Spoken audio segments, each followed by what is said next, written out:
Hola hermanos, el día de hoy, 18 de octubre, la iglesia celebra la fiesta de San Lucas Evangelista, a quien se atribuye el tercer evangelio que proclamamos, leemos, meditamos y oramos. De hecho, Lucas es el evangelio de la oración, el evangelio de María, el evangelio del Espíritu Santo, el evangelio de la misericordia, el evangelio de los pobres. Este autor, Lucas, no era un judío, era un pagano convertido al cristianismo, según nos lo dice la tradición, probablemente en Antioquía, alrededor del año 40 de nuestra era. Él conoció a Pablo y a la predicación de Pablo. Él no conoció a Cristo, igual que Pablo, no lo conocieron en la carne, lo conocieron por el mensaje recibido a través de la iglesia, a través de los apóstoles. Lucas se convirtió en uno de los compañeros más fieles de Pablo. Eso es justamente lo que nos cuenta la primera lectura que escuchamos el día de hoy, que está tomada de la segunda carta del apóstol Pablo a Timoteo, verdadero hijo en la fe, le llamaba a Timoteo. En este capítulo cuarto queda plasmado claramente que se trata de una carta. Es decir, al final Pablo envía a Timoteo una serie de consejos y le revela su corazón. Le abre el corazón diciéndole todo lo malo que le ha ido, todo lo que le ha pasado, quienes le han abandonado, pero solo Lucas se ha quedado junto a mí. En algún momento Lucas, escribiendo el texto del libro de los Hechos de los Apóstoles, que también se atribuye a él, a la tradición lucana, habla en plural. Dice, zarpamos de, fuimos a, porque él también se incluye dentro de la obra misionera de San Pablo. Habiendo escuchado a Pablo, nace el Evangelio de Lucas. Por eso el Evangelio de Lucas también es el Evangelio del Espíritu Santo, el Evangelio de la misión.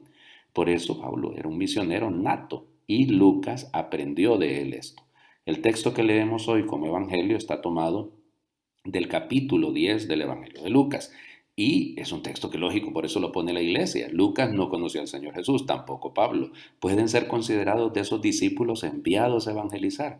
Sigue siendo válida el requerimiento, la petición del Señor Jesús, que es la única petición directa que encontramos en el Evangelio de parte de Él. Rueguen al dueño de la mies que envíe operarios a su mies, porque la mies es mucha y los obreros son pocos.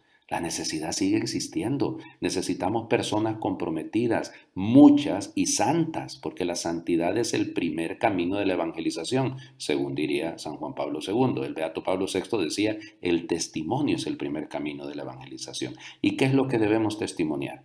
El amor a Cristo, sí, pero una confianza tal que nos lleve, como dice también ese texto del capítulo 10, a confiar en Él, no en nuestros medios. Hay tanta gente que dice, yo no tengo dinero, no tengo la capacidad, no tengo el título, no he sido formado. Desde el momento en que hemos recibido el sacramento del bautismo, hemos sido constituidos sacerdotes, profetas y reyes. Y eso es nuestra misión, vivir la vida creyente. Para muchos, el único evangelio que conocerán es la vida de aquellos que están a su alrededor.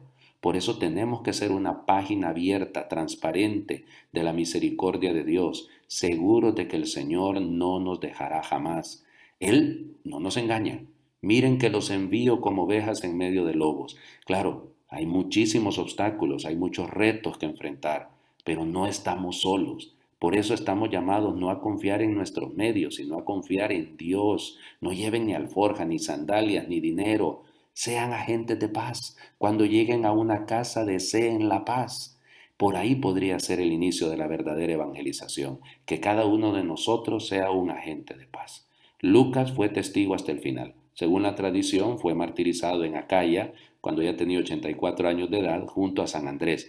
La tradición puede contar algunas otras cosas, porque en algunos otros de los textos se dice que murió en Macedonia. En fin, el tema es que murió mártir y sus restos fueron trasladados luego a Constantinopla y de Constantinopla a Padua, donde se encuentran ahí en la Basílica de Santa Justina. Pidámosle al Señor que nos dé ese espíritu misionero de San Pablo, el espíritu misionero de San Lucas, que no le tengamos miedo a los obstáculos, sino que confiemos plenamente en Él. Dios les bendiga.